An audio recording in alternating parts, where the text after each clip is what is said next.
As my colleague pointed out, there is nothing more germane to this body than checks and balances at this moment. And this bill, while it may seem odd to be talking about restoring legislative checks and balances in our government on a vehicle and traffic amendment, is a perfect example because you know it.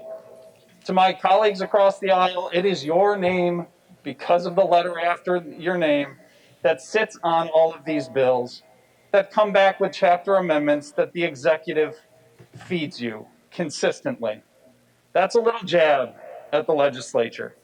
But you've had more than a little jab this past year, and that's why this is so germane and so important. This governor has consistently blocked information from this legislature when they've requested it.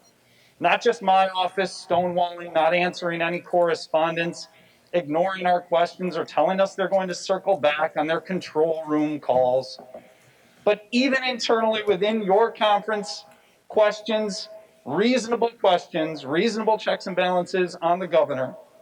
He's stonewalled you as well. He's failed to communicate with the New York State public at large, with this body. He's named executive orders laws.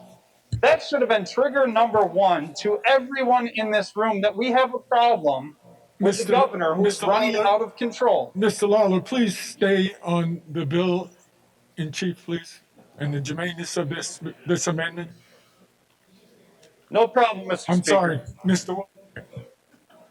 So alike. With chapter amendments like this specific bill, the effectiveness of Chapter 382 of the laws of 2020, which we voted on and we debated in this chamber. The governor has said, look, maybe both houses pass this piece of legislation, but I'll sign it as long as you do it my way. And that is perfectly consistent. That's why this is so germane. We need to restore checks and balances. And if we're going to right this relationship with this governor, it's going to take an amendment like the one that we've proposed on this bill.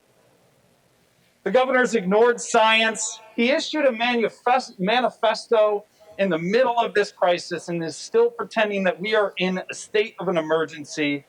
He's made changes that have shut down businesses, increased suicide rates in New York State.